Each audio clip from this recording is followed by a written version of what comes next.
Tanpa perlu gue perjelas, gue yakin lu udah pasti tahu kalau sebenarnya prop firm itu adalah industri yang nggak stabil. Banyak perusahaan berdatangan, tapi juga banyak perusahaan berguguran. Jadi kita sebagai trader harus bermain cantik. Kita nggak bisa nih berfokus ke satu prop firm aja. Jadi kita harus membeli banyak akun di berbagai macam prop firm. Jadi kalau semisalnya salah satu prop firm yang kita gunakan bangkrut, kita nggak bakal ikutan bangkrut. Dan gue yakin banget, kedepannya pasti bakal banyak banget prop firm baru yang bermunculan. Dan ya gue yakin lah, kita pasti semuanya nggak sempat untuk mereview satu-satu prop firm. Jadi sebagai jalan singkatnya, gue bakal ngasih lu 5 red flag yang terdapat di prop firm. Kalau bisa itu muncul di prop firm lu, ya lebih baik lu hindarin aja. Karena bisa gue jamin, prop firm itu akan berumur pendek. Jadi langsung aja kita masuk ke videonya ya. Red flag pertama adalah review yang buruk. Ini merupakan cara termudah nih buat lu nentuin sebuah prop firm itu red flag apa enggak. Dengan cara melihat review mereka melalui 2 website yang bisa selalu gue pakai. Pertama, ada yang namanya Trustpilot, dan yang kedua ada yang propfirmmatch.com. Dimana ini isinya tuh dari orang-orang yang udah menggunakan prop firm tersebut dan memberikan review. Ya, ini singkatnya seperti kalau misalnya lu pesen GrabFood atau GoFood gitu. Pasti ketika lu membeli makanan, lu lihat dulu nih ratingnya. Kalau orang-orang udah pada bilang makanannya sedikit, harganya mahal, atau mungkin ya nggak enak, kan udah nggak mungkin lu beli. Jadi ketika ada prop firm nih dengan review buruk, ya lu bisa lu jauhin, karena bisa prop firm itu udah bermasalah, dan tinggal tunggu waktu aja. Orang-orang yang ngeliat review-review tersebut juga pasti udah nggak mau beli lagi. Dengan nggak adanya orang-orang yang beli, ya pasti perusahaan mereka bakal bermasalah, dan ya ujung-ujungnya bakal bangkrut. Tapi tetap nih, ketika lu ngeliat 2 website tersebut, lu harus pilih-pilih lagi. Karena ketika perjalanan gue nih untuk mencari prop firm yang oke, pasti ada aja nih orang-orang sebenarnya yang nggak ngerti konsep prop firm. Dan ya langsung ngasih bintang 1 gitu aja. Kayak misalnya dia gagal di akun challenge-nya, ya dia nyalahin prop firm-nya ngasih bintang 1. Atau mungkin dia gagal kena spread karena news, paling wajar, tapi dikasih bintang 1. Jadi tetap harus lu filter lagi nih orang-orang yang ngasih bintang jelek ini karena permasalahan apa. Biasa permasalahan yang selalu gue jauhin ketika udah ada kata dia menolak payout. Kalau udah ada kata menolak payout, gue bakal pergi. Red flag kedua adalah bisnis model yang tidak masuk akal. Karena bagaimanapun juga nih, kita ngerti, sebenarnya prop firm itu adalah sebuah perusahaan. Dan perusahaan itu orientasinya ke profit. Dia ini bukan tipe perusahaan yang nirlaba dan ngasih uang-uang gratis gitu ke trader-trader yang membutuhkan. Karena kalau sampai iya, gue bakal maju paling depan. Karena gue juga mau. Tapi ya, karena dia orientasinya ke profit, kita harus ngerti nih kalau bisnis model itu memungkinkan dia untuk mendapat profit tersebut. Kalau misalnya dia udah ngasih bisnis model yang kira-kira ini prop firm bakal susah buat dapat profit, mending lu pergi. Dan salah satu contoh bentuk bisnis model yang bermasalah tersebut adalah dengan memberikan 100% payout. Karena lu tahu, basic bisnisnya prop firm itu adalah pembagian hasil. Jadi prop firm ngasih trader dana, di mana trader itu cukup mantep gitu buat ngelola akun tradingnya dan portofolionya. Lalu ketika profit, mendapatkan pembagian hasil. Ketika ada prop firm yang ngasih lu 100% payout, apa iya masuk akal?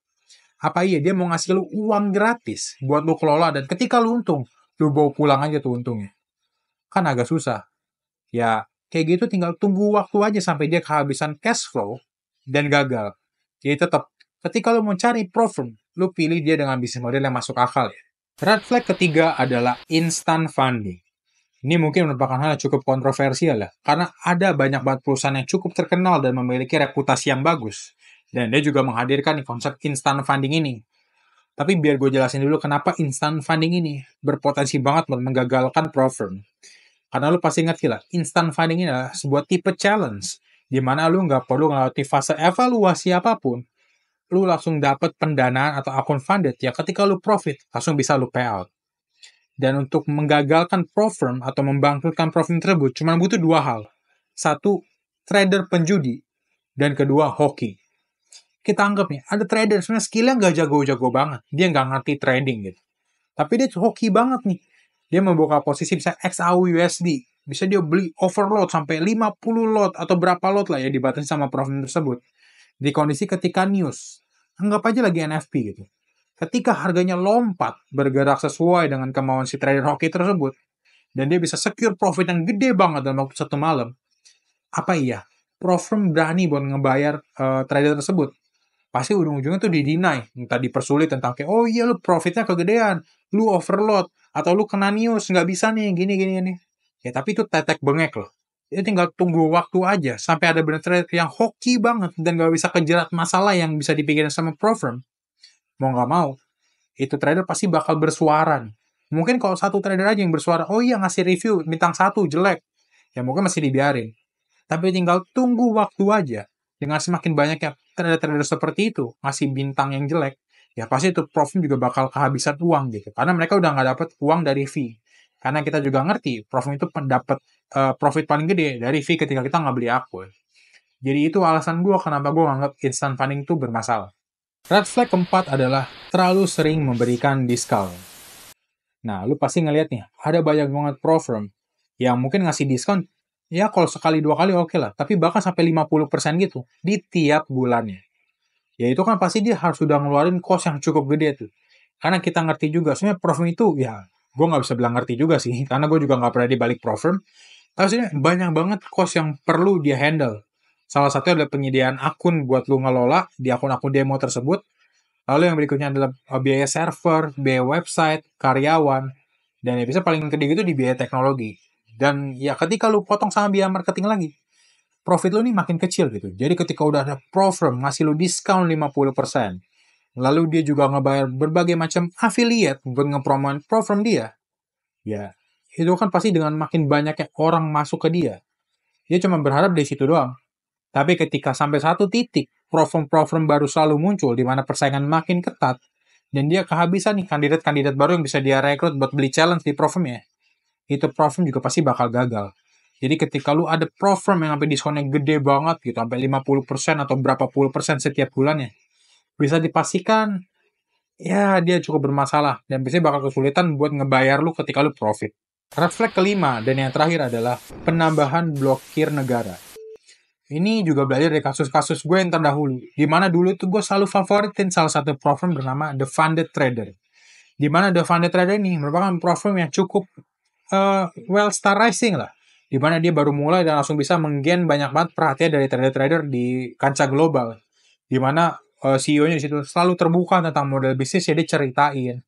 Dan bahkan dia tuh bakal berani buat setiap minggu itu mengadakan meeting di mana lu sebagai trader lu bebas nanya apapun di meeting tersebut dan pasti dijawab. Jadi bakal live dan bakal ditanyain yang bisa sekali meeting itu bisa sampai 2 jaman via YouTube biasanya. Tapi ini mulai gue perhatiin, The Funded Trader ini bermasalah ketika dia mengumumkan salah satu pengumuman paling kontroversial dan paling besar adalah dia bilang dia bakal ngeblokir negara Malaysia. Ketika dia ngeblokir negara Malaysia itu, udah tuh orang-orang Malaysia dan orang-orang ya trader-trader seperti gue juga di Indonesia cukup khawatir karena alasan ketika dia ngeblokir itu agak nggak masuk akal. Even bahkan ketika ditanya waktu live meeting, dia tetap jawab. Jawaban dia adalah banyak banget orang-orang Malaysia tuh yang bermasalah dari segi regulasinya. Seperti ngisi KYC-nya cukup ngaco lah. Cuman kalau bisa itu, masa iya sih sampai diblokir? Soalnya orang Malaysia itu cukup banyak loh di The Funded Trader. Bahkan sampai ada salah satu roomnya sendiri buat orang Malaysia.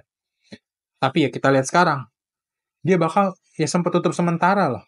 Walaupun sekarang buka lagi ya, tetap aja kepercayaan orang pasti udah hilang. Dan ketika udah ngeblokir negara, ya, tapi lu bedain dulu nih. Biasanya udah ada prof tuh di depan, dia udah ngeblokir beberapa negara dulu di depan. Dan pemblokiran negara itu ya udah hal yang wajar lah. Seperti pemblokiran negara-negara ya seperti Israel. Israel nggak tahu sih. Pokoknya adalah negara-negara yang umum gitu. Tapi ketika udah masuk negara-negara yang nggak umum, kayak tadi yang gue sempat jelasin, kayak Malaysia, ya biasanya prof itu nggak bakal pernah ngeset hal yang jelas. Bahkan cukup gue kecewa adalah FTMO. Dia ngeblokir Indonesia. Dan ketika gue cari alasannya adalah bahwa dia cuma ngerasa bahwa orang-orang Indonesia itu nggak sesuai sama pengelolaan resiko mereka.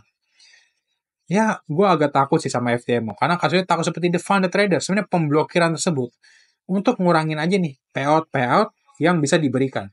Karena ketika akun-akun dari orang-orang tersebut diblokir, apakah orang tersebut mendapatkan refund? Ya, dibilangnya pasti dapat refund. Tapi lu pasti udah dengar sendiri dari Discord-nya udah banyak banget yang koar-koar. Itu refund gak pernah cair sama sekali. Dan ya gue agak takut karena itu berpengaruh kepada arus kas mereka. Biasanya arus kas mereka ini udah mulai nggak stabil. Jadi dia putar otak dengan cara paling pinggir jurang, yaitu ngeblokir negara-negara tertentu. Ya, jadi kalau misalnya udah ada penambahan blokir-blokir gitu, kayak ya mendingan lu jauhin lah. Karena ditakutkan dia bakal tutup secepat itu. Ya, itu dia 5 red flag yang udah gue sampaikan di video kali ini. Dan mungkin buat lo yang tadi masih agak ngeri lah ngeliat FTMO yang ngeblokir Indonesia, gue ada sebenarnya rekomendasi platform yaitu ThreadXpert yang ada di negara Malaysia, di mana dia itu selalu membranding diri dia sebagai platform terbaik di Asia. Jadi ya ketika dia udah membranding diri dia sebagai platform terbaik di Asia, chance dia buat ngeblokir negara-negara di kawasan Asia itu kecil. Tapi sekali lagi, gue nggak ada affiliate apapun dengan ThreadXpert, dan gue nggak bakal ngasih link khusus gitu buat lo beli challenge pakai link gue supaya gue dapet komisi.